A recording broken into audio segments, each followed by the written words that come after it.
Who Day versus Who Dat, Saints and Bengals. Who's ready? It's time for the ACME Oyster House afternoon wrap.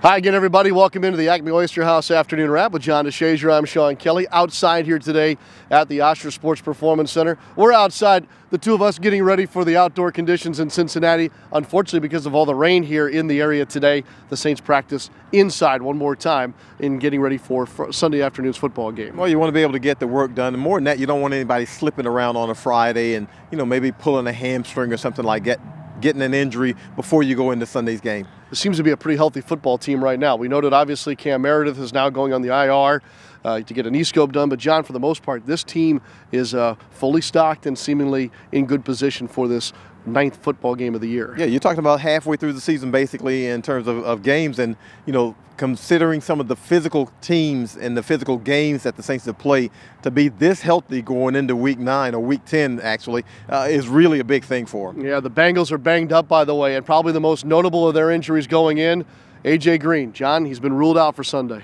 Yeah, he's got that bad toe, and that really takes away from what they want to do offensively in Cincinnati. You're talking about a multiple Pro Bowl, multiple All-Pro receiver in A.J. Green, one of the best guys in the business. When you're talking about Julio Jones and you're talking about Antonio Brown, usually you're not going too far before A.J. Green names come up on the list. So to not have A.J. Green is a big blow to that Cincinnati offense. Yeah, one of 2 wide receivers out for Cincinnati. They'll also miss 2 starting linebackers in Sunday's game as well. Still, nonetheless, I think that all indications are, John, that the Saints are not looking at this ball game as a possible trap. They seem focused and ready for a 5-3 Bengals outfit. Well, I'll tell you what, I think one of the things that kind of stuck with them a little bit might have been last night's game, Pittsburgh beating up on Carolina, and it gives the Saints an opportunity to extend the lead in the NFC South. They know they can't do that without being focused, and really Cincinnati's a difficult team to beat at Paul Brown Stadium. They're averaging 30 points a game at home. Yeah, Andy Dalton leads the way for them.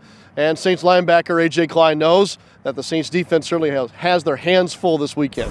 I think people do underestimate. I think you have to look at their record overall. They're 5-3.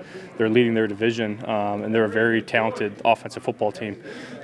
So again, we have another challenge. Obviously, defensively last week we played well early and let them creep back into the game. And obviously, we gave up too many passing yards. I thought we played decent against the run, but with Gurley, but Joe Mixon this week is obviously another offensive threat that we have to take into account. You watch him on film; he is arguably one of the best backs in the NFL right now. He's quick twitch; he can make all the cuts, make all the. I mean, he reads defenses well, so we're gonna have our hands full with him.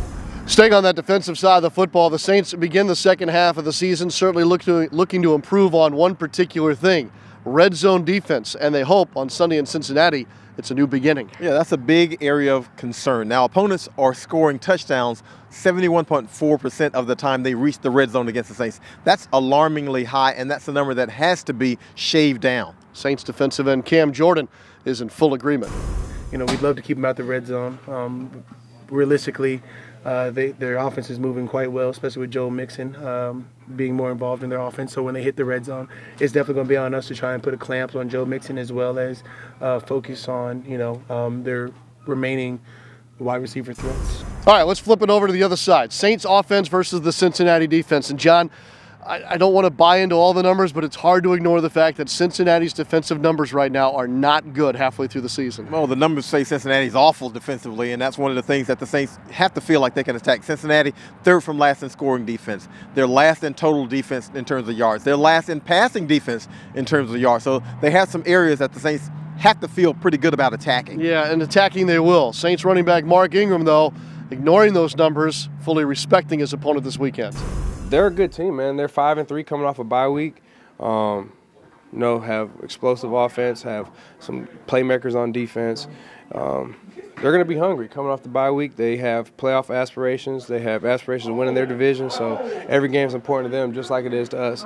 So going up there, and foreign territory, hostile territory, and we got to go make it happen. So we're a good team. We respect them, but we're always worried about this building, this team, what we need to do to put ourselves in a position to have success. So that's our focus right now. Head coach Sean Payton not so much concerned with the weather on Sunday in Cincinnati, is a little more alert about the start time. It's been a while since there's been a noon kickoff for these guys. Yeah, now you're talking about readjusting your body clocks. The Saints have been playing in prime time. They've been playing the late Sunday afternoon games, so a lot of eyes have been on them, and they've been able to rest a little bit more. Now it's critical to be able to get that same amount of rest, hopefully, for a noon kickoff. And with that, it's time for you to put a lid on this thing. Hay is in the barn, and we're cold. All right, Saints travel tomorrow. It will be chilly on Sunday in Cincinnati, but you wouldn't expect anything else in November in an outdoor facility. John will be at the team all weekend long, and of course, full coverage at NewOrleansSaints.com and on your Saints mobile app. Saints looking to make it 8 in a row as they take on the Cincinnati Bengals. For John DeShazier, I'm Sean Kelley. Enjoy it, and who dat, everybody.